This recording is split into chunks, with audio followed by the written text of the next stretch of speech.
Yeah, and a lot of the ones in Alabama are like 2-year schools. Right. So like we have one. It's one called Drake Technical. It's HBCU. I didn't know Drake. Well, I just found out a few years ago. Of course, A&M in Oakwood. Oakwood was a 7-day Adventist school. It sits right behind Wheel. Right behind Wheel. Yeah. I'm gonna take y'all by there. All right, this high school, it used to be called Johnson. They rebuilt it. And to me, you might be hearing they had McNair, where it used to be Davis Hill, was over there on Maston Lake. And they combined, they just built these high schools ain't, I don't think, 5 years old. And you see they rebuilt this. That's both of the schools, Jemison and McNair. And that's the growth, that's showing you the growth right here.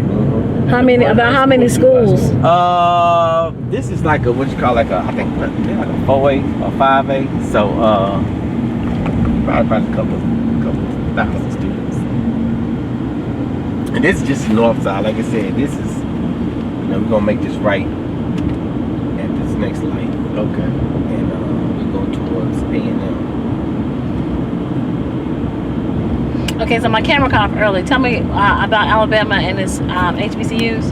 Yeah, Alabama has 14 HBCUs, which is the most in the state. North Carolina is second with 12. North Carolina has the most HBCU students because they have bigger universities. I think the biggest one, I forgot the name, I never heard of it. The biggest HBCU in the country is in Texas. Now, who would have thought that?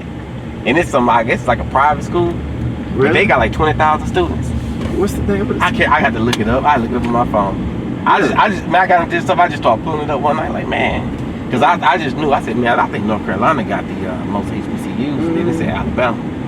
You see A&M, like A&M is definitely heavily represented in this area.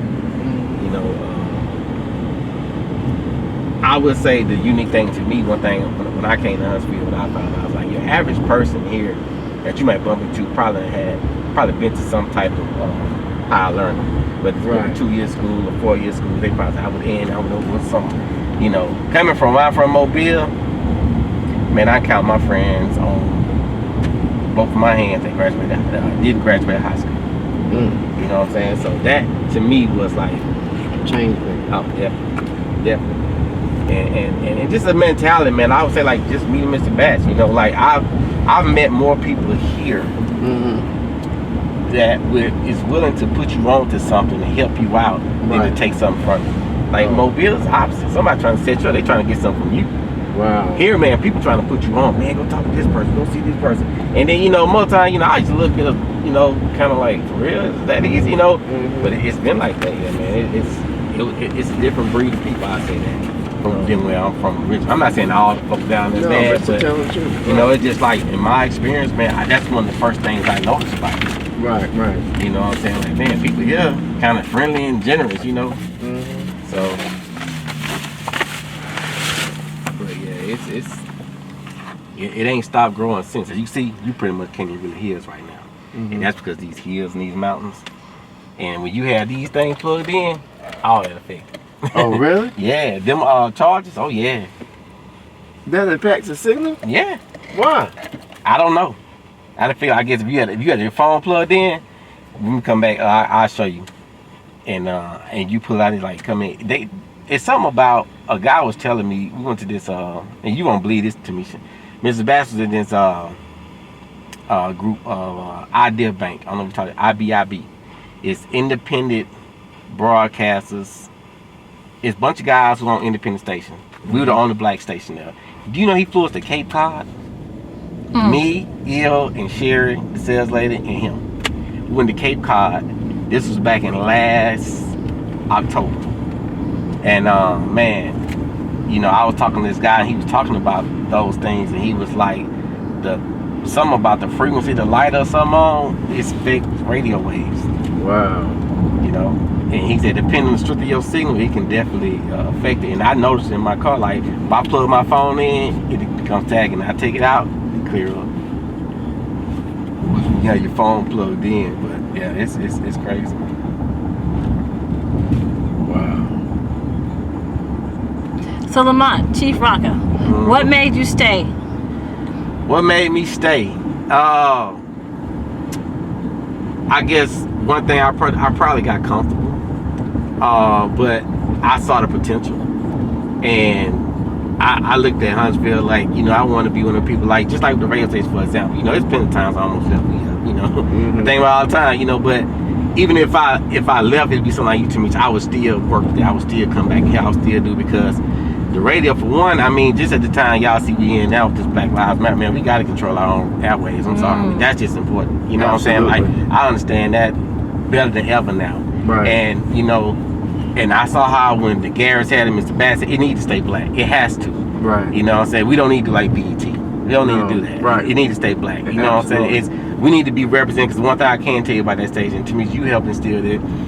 Like, regardless of the signal, whatever, that station has always been community driven, and it's still community driven. You know, these people feel like that's their station. Right. You know, and then some people, they'll take it for granted, but you let something happen. They'll be, hey man, what happened, man? You know, they call the station, so and so. Just when you think like people ain't listening, man, they'll ring the phone, like we got a text message thing. They'll text, hey man, what happened to Ricky Smile this morning? Hey man, I can't hear all sharp. And like they, you know, so just when you think, so I like, man, this station is very important to this community. So you mean to tell me a crowdfunding campaign, if we hit the streets and pushed it, could be successful? Could be successful. Especially now, because I tell people this, you know, with this Black Lives Matter movement stuff going, and you got some people writing them checks, you know, as black folk, we got to get out there and get it. We got to take advantage of it, because we might not get this opportunity again. That's true. You know, so I mean, like, I mean, in the situation we in, so we got folks who want to give, and I'm not just saying that they owe us. I'm just saying, but the fact that we've been doing this so long with less, and you know, like, man, you know how the game, and they look out for each other. Right. You know, and we got to get it out the mud. Got to. You know what I'm saying? So it's like that sign right there. You said for rent. Yeah. See that billboard right there? Mm-hmm. See one right there says for rent? Yeah. That's what you're talking about. Yeah. Yeah. Yeah. Like, man, all that, man. Like, you know, we need to, you know, we need to reflect Huntsville, and it doesn't right now, but it needs to. It needs to. It needs to reflect the base, the arsenal, the everything. college, the technology here, man. This is technology town. You know, like, it's like, man, we need to, when I show y'all, like, make this right here, we're gonna ride past, you know, I call it home, my second home, Alabama A&M. Okay. Oh yeah. So Mr. Bass probably has a membership to the Commerce. Anybody going to represent We Up since he down? I don't know. Good question, Tamisha. I don't know if because that's where the contacts is coming from right there. I don't know if anybody. We'll ask Tommy tomorrow. We'll ask Tommy. Need to come back and get this property right here on this corner. Need to get that picture at some point. Yeah, Alabama and them things. This is the hill. The hill. Yeah. Over on this side, you probably could be. Want to ride through real quick. Turn right here. Keep going. We'll make it right. I'll just show y'all the stadium and stuff. And okay. I don't know if they'll let us on campus, because the school just got back in the whole COVID situation. So Alabama A&M, how to transform your life? Oh man, it's the best time of my life. Man, this is the best teaching tool. I tell folks, you know, I had it don't matter, man, some place where you get your education, you know, but when you want to learn life experiences, I tell black folk ain't nothing better than HBCU. Nothing. You know, like, and people talk about, oh, the administration jacked up, but yeah, you know, everybody just like family. Ain't nobody family perfect. Right. But when you get up here, like, all that stuff going on, you don't know nothing but you a student. You got to go to class, you got to pass this test, you got to get your degree, and then lifelong friendships came from right here. Tamisha, you part of that. My partner John, the lifelong friend. I met him because I was interning for you. Right. Yeah, make this right here. Okay. And to me, man, nothing beats that. You know, when I talk to, you know, other friends that went to PWI institutions and this and that, like, you know, they might have one or two friends. Man, I got guys, I might see them just once a year for homecoming, but I know they my brothers. That's right. You know, I can pick up the phone and they'll know, Chief, you need something, hit me up, and vice versa. That's how it is, man. It's just, I know I developed lifelong friends. And my dad told me that. He said, man, these little dudes right here, you gonna grow them. He said, when you go to college, man, them boys gonna be your friend for life. Make it right here. And then that's what happened. Wow. I got some partners, you know what I'm saying? It all linked to this university. They like they doing something in the stadium. But yeah, this is that's a dorm right there. Night center, that's a reception center. It used to be a girl dorm. I think it's co-ed now. Okay. It used to be a girl dorm. That's the gym. they working on a new facility. It's gonna be state of the art. That's the gym back there. Okay. And this is the football stadium. This is kind of pride and joy of the camp. They got something. They might be having a scrimmage out here. It might be they got some. It's a high school game. High school football. I can see because when A&M built the stadium, right, they got the field redone. It used to be like that, just real grass. Then they put that synthetic grass, you know, like the NFL turf. Yeah, it's not AstroTurf. They got another name for it because AstroTurf is bad for knees, but they got their rubber pellets in it. Okay. The city went half with them on so they can have high school football here. Wow. So they also do high school football games. Yeah, and this is where we tailgate, man, the radio station every home game. Oh yeah. So yeah, every home. I'm gonna show y'all. Yeah, I'm gonna show y'all where we post up at. Okay. This here, this is like the main over that area. That's like the main tailgate lot. We're not gonna go down there. That's where like all the crowd will be. Okay. You know, the regular tailgaters. It's a couple gravel parking lots over there. People y'all up on this hill. I mean, if y'all come back home, you be like, wow. If you keep going around, say it's packed out. Man, what? It is, yeah. It's crazy. I was gonna come for homecoming. It's our spot here, right here up there to me. We right there on the top of that grass right there. That's our spot right there. So when I told you that I was trying to push Mr. Bass back and come for homecoming, and we go to California first, that's what I was gonna do. We were gonna come here for homecoming, but since it's COVID, there won't be any homecoming. Yeah, nah. They said they gonna try to do the season in the spring, but I don't know how that's gonna work. Oh, yeah. Yep. Yeah, if you want to see the main gate is right up here.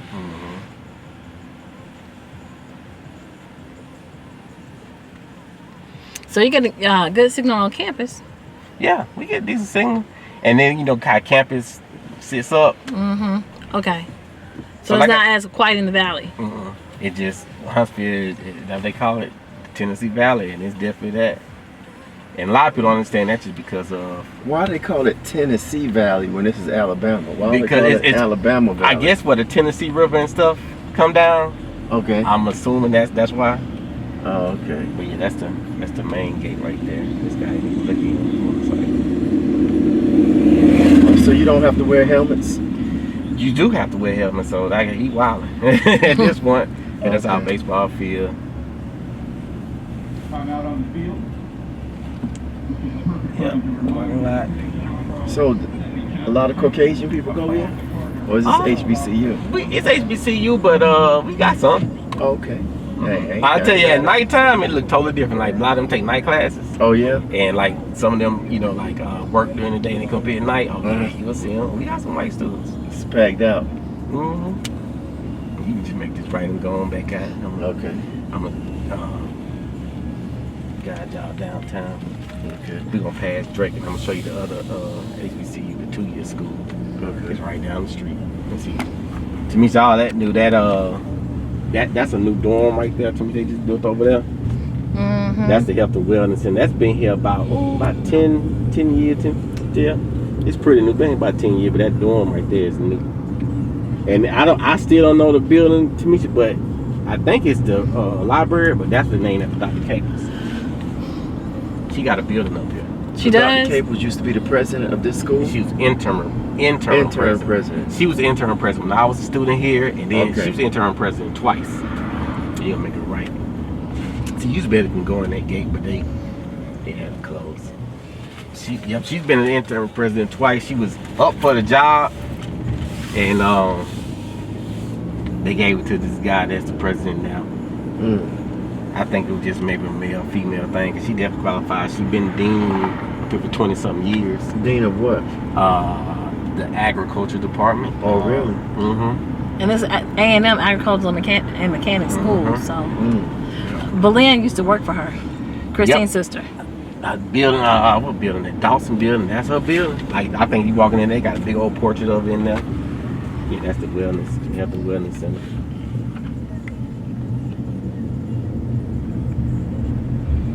And this is like off-campus apartments.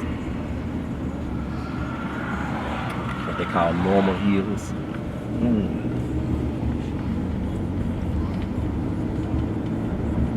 And then right down the street, right on one side of these trees, you gonna see Drake. Drake is the 2-year technical school. And it's a HBCU. I wasn't familiar. I didn't know that we had 2-year HBCUs. They got one in Mobile too. Bishop State. That's an HBCU. Sherika told us the same thing yesterday. Who that? Sherika? Yeah. Yeah, this is that building. That's Drake right here. Right here. Like the guy who's the rapper Drake. Yep. Drake, Community and Technical College. That building is new. Wow. I want to say it's some history about it. You can look it up, but A&M, I think, and Drake, they had the first HBCU basketball game. Was what we called ROTC building on campus at A&M. I think Drake and A&M played each other. It's a game. I saw something. You can look it up online too. Played the first game. That gym close to, but they were gonna tear that building down. And they said, nah, this is historic, so they gonna tear it down. Cause that same gym floor is still there. Wow. That's Martin Luther King. There's a lot of land for sale around Yeah, it's hard. here. Oh yeah? Yeah, but Why? I'm gonna tell you, these folks in Huntsville, man, they got a system. Huntsville is one of those cities. They pick the businesses that come here.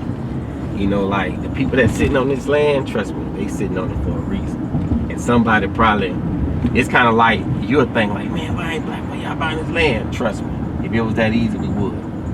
It's not. They got it set up. These people own this land. They know who they want to have it. You know, and sometimes when land might be for sale, you'll never know about it. But then there's, you know, somebody just buy it and start building on it. Really? They kind of hush, man. It's you know, trust me, man. Just like America, man. It's racist in its own little way. Just ain't that blatant racism that you may see in certain places. Right. You really ain't gonna see a lot of that here, but it goes down. Trust me. I believe it. Y'all didn't have any Black Lives Matter marches? Yeah, downtown. Yep. They were down. I think they still protest trying to get a statue down. One of them, like it's okay, Lee High School generals. I think it's a General Lee statue, something down there. Somebody.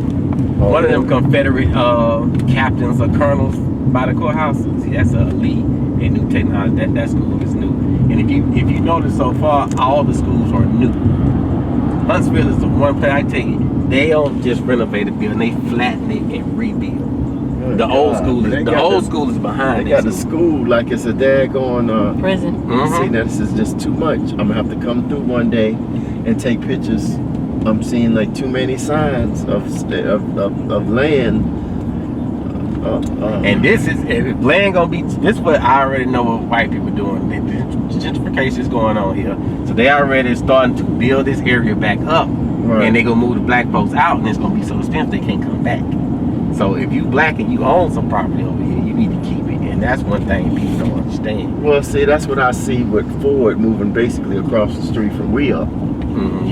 It's always been there. Oh, it has? Yeah, it's always been there. Well, they redid it then. Yeah, they totally remodeled Ford. Like I said, okay, you want to get in that left lane, just gonna turn. But it's like you said, Ford is reflecting the rest of Huntsville. They totally gutted that building and rebuilt it. We didn't do anything. And that kind of make us like the sore thumb. You see what I'm saying? Right. So Ford is a perfect example. That building that you see now, that face of Ford, that's probably only been there maybe this. What's that right now? It's some type of that's an elementary school, that's old school. It used to be. They call this area, this is the Lincoln, Lincoln Projects is over here somewhere, but they call this the historic district. You're starting to get into the historic district now. So a lot of the older buildings and the older look stuff is not going to change. You're going to like the old light poles and stuff like that. They trying to keep that look. This part of Huntsville is going into downtown, and what you're going to see is where the city's going. It's going to change like this. Oh, really? Yeah. Just like they do on Capitol Boulevard right now. Just like they doing everywhere in America. Yeah. What leads into downtown and out into the interstate areas is going to be the gentrified promised land. Yep. And it's almost like, it's like happening everywhere all at once at the same time. It is. Well, they have city planning meetings where they come down. I used to work with the city, so like the recreational department, they would have regional, national conferences to go out and implement the plan that has been made up by, you know what I'm saying? I guess whomever. Man, I can tell you, Straight. yeah, he's straight. When I went to Charlotte visit my sister, my brother-in-law took me around, did the same thing. What we doing that? Gee, man, that building knew that building went here. Huntsville started doing the same thing. Everything is like. Okay, getting this right. I just want y'all to look over here. Okay, it's a guy that owns these clubs over there. It's like white bars, it's like a little white part of town. That furniture factory, this place next to it, all that. Like, they're really mad right now because just like North Carolina, y'all have an ABC board. We have one too. So the ABC board is shutting down alcohol sales at 11 o'clock right now. Yeah, that's killing it. It's killing him. That guy steady complaining like how we need to give an ABC board, which I agree. But the ABC board pumps so much money. They say they give the state like $200 million or something like that. So it's a political thing. But that guy, he owns several bars and clubs in town. And he's a white guy, so he complains. So people like him can get the ball rolling, because he got a little clout. Straight. I'm gonna show you how to square and stuff. And you notice, Tamisha, Mr. Bat's office is right there, down there. Like, make that right. You said that light right there. Go through there, make a left. That's Mr. Bat's office. Mr. Bat's on. Well, I'm sure he owns that building. He owns his building. He owns that building. Oh, Mr. Batts owns that building. Yeah. Go ahead. Oh. Yeah, that's his building. It's his building. That's his building. Yeah, that ain't his office. Wow. See, he told me where his building is. That where black businesses used to be back in the day.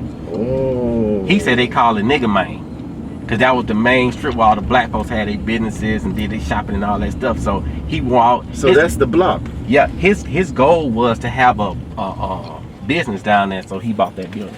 Look, all this stuff here, man, is stuff they done renovate. Like you see, they building this new parking garage. The old Huntsville Town building is that way. All this stuff now we finna come out of the construction of what they doing, and it's totally changed. I mean, it's changed overnight. I came down here last week with my family, and it looked totally different. Man, this place is changed.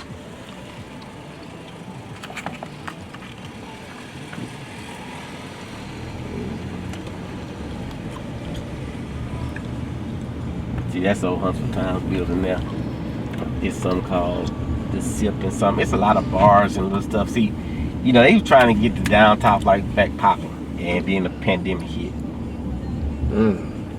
So where is our people major black businesses? Make it right here. Make it right here. Kind of on the north side over there by the station where we were earlier, by A&M. This is definitely, you can tell where you know where you are now. This is what they call the square. The square.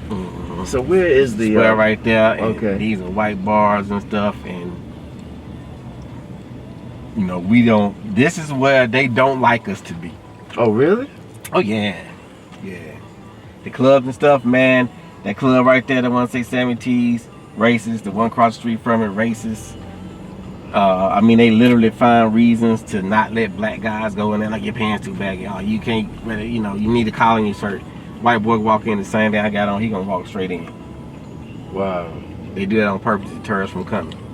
So they build this for them. You see, they sitting outside eating, got their little wine and Keep straight. Yeah, keep straight. It's a little heat up. And you see, to me, they just steady building. You see these cranes and all this stuff. We just came back from Miami, and doing a real estate development, looking at the real estate there, and they are in the. First of all, they don't have no trees. They have built up so much to all of Miami has no trees. What's that? They do like they have some type of band out there. I think they're doing a little martial arts. They have some type of live entertainment out there. It's part of the park area. We're gonna circle back around, you're gonna see it. You're gonna make a left at this light, and we're gonna go on the other side, and you'll see where I'll connect. But sometimes they have guys playing the congos and stuff out there, or live band, and make a left at the light.